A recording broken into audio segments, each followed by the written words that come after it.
High বন্ধুরা, আসসালামু আলাইকুম। আপনাদের মাঝে আরেকটা ভিডিও নিয়ে আসলাম, সাপের ভিডিও। আমাদের ঘরে আজকে একটা সাপ ঢুকে গেছে। তারপর আমার ভাই আসছিল, ও বলতেছে ওই যে আপা হয় না একটা সাপ। তারপর সাপটারে মারার জন্য অনেক প্রস্তুতি নিল। অবশেষে সাপটা মারলো। মারার পরে এখন কেমনে বাইর করব, বাইর করার কোনো জায়গা পাইতেছে না। এই যে সাপ যাওয়ার জন্য অনেক চেষ্টা করতেছে, ছুটে যাওয়ার জন্য। তারপরে কুচ দিয়া ধরছে, ব্যাং খাইতে আইছিল, ব্যাং খাওয়ার পড়ছে। তারপরে ধরছে ব্যাং আর সাপ একসাথেই, মুখের ভিতরে ব্যাং সাপ একসাথে ধরছে। এই তো এখন বাইরে নিয়ে আসবো, বাইরে নিয়ে আসলো। এখন নদীর পাড়ে সবাই মিল্লা কইতেছে এটা রাসেল ভাইপার, রাসেল ভাইপার, কিন্তু না, এটা দুরা সাপ। এই তো আমি রান্না বসাই দিলাম, মেহমান আসলো, গরুর গোস্ত রান্না করতেছি, আরও অনেক কিছু রান্না করছি। তারপর আমার নানা এখানে বসে আমার সাথে কিছু গল্প করলো, হাসতেছে, বললো ঈদ কেমন কাটাইলি, এই সেই বলতেছে। তারপর দুপুরের খাবার দিলাম, আম্মা ওই যে তার মেয়ের জামাইরে ভাত দিতেছে, সবাই একসাথে খেতে দিলাম। ভাত খাইতে খাইতে অনেক গল্প করতেছে। এই যে আমার আব্বা, তারপরে এই জায়গা আমার শ্বশুর একসাথে বসে খাইতেছে। এদিকে আমার ভাই, ছোট ভাই, আমার নানা, তারা ওই কাটে গাইতেছে। তারপর কোক দিলাম সবাই রে, কোক খাইতেছে। আর নানা বলতেছে এটা কি, এটা কি সামানা নাকি? আমি কই নতুন নাম শুনলাম তোমার, কোকের এক সামানা। তারপরে আমি কইলাম দেখেন তো এটা কেউ চিনেন নাকি?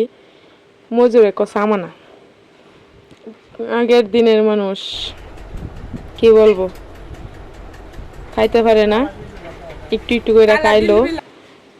তারপর বিকালবেলা বলতেছে পেয়ারা খাবে, আমার কয় গাছ থেকে একটা পেয়ারা নিয়ে আসো। আমি পেয়ারা পাড়ার জন্য গেলাম গাছে, গিয়া দেখি দুইটা পেয়ারা আছে বড় বড়। তারপর একটা পেয়ারা নিলাম খাইতে, আর একটা পেয়ারা রেখে দিলাম। এখনো বাড়তি হয় নাই। এই পেয়ারাগুলি অনেক টক, তেমন বেশি মিষ্টি না, পেয়ারা অনেক টক।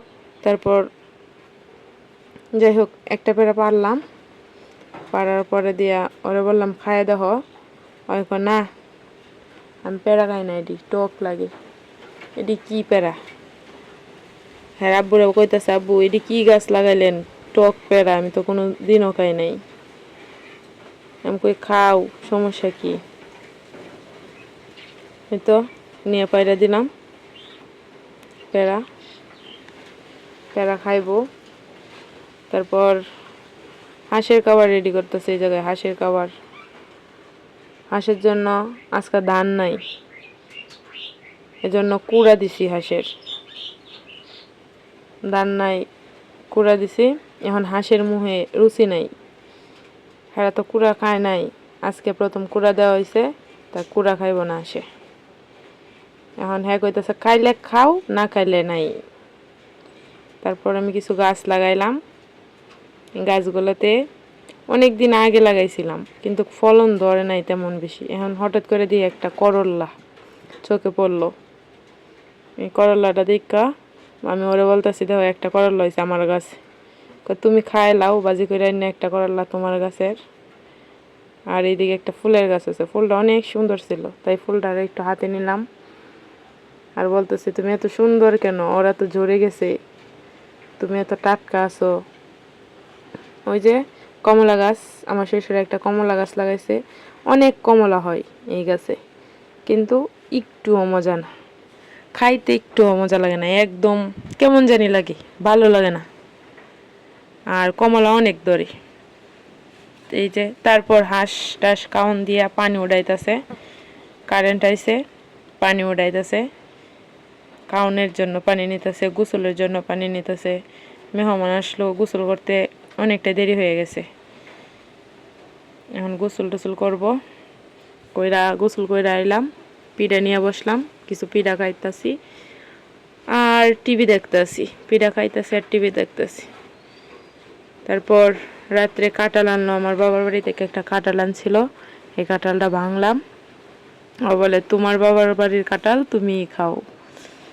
আমি কই না একটা খাইবা তো, না লেটা কাডল আমি খাই না, গালা কাডল এর লেগে খাই না। আমার শ্বশুরে খায় আবার এই কাডল, আমিও খাই না। ওনারে দিলে উনি খাইবো, কিন্তু ওনার অনেক জ্বর, এই জন্য উনিও খাইবো না, না করতেছে। তাও আমি ভাঙলাম কাডল, এখন হ্যাঁ খাইবো না। আমি কইলাম আমাদের গাছের কাডল খাও, একটা খাও, খাইয়া দেখো। না খাইবো না, খাইবই না, আমারে ভাত দেও, আমি ভাত খামো। এই তো ভাত নিয়ে আসলাম, তারপর কাঁঠাল খাওয়া হলো না। রাতের খাবার যা তরকারি ছিল অল্প অল্প, এই দিয়ে আমরা খাওয়া দাওয়া শুরু করলাম। হাঁসের গোস্ত রান্না করছিলাম, গরুর গোস্ত, তারপরে আলু দিয়া ঢাল। এই তো খাওয়া দাওয়া শেষ, সবাই ভালো থাকবেন।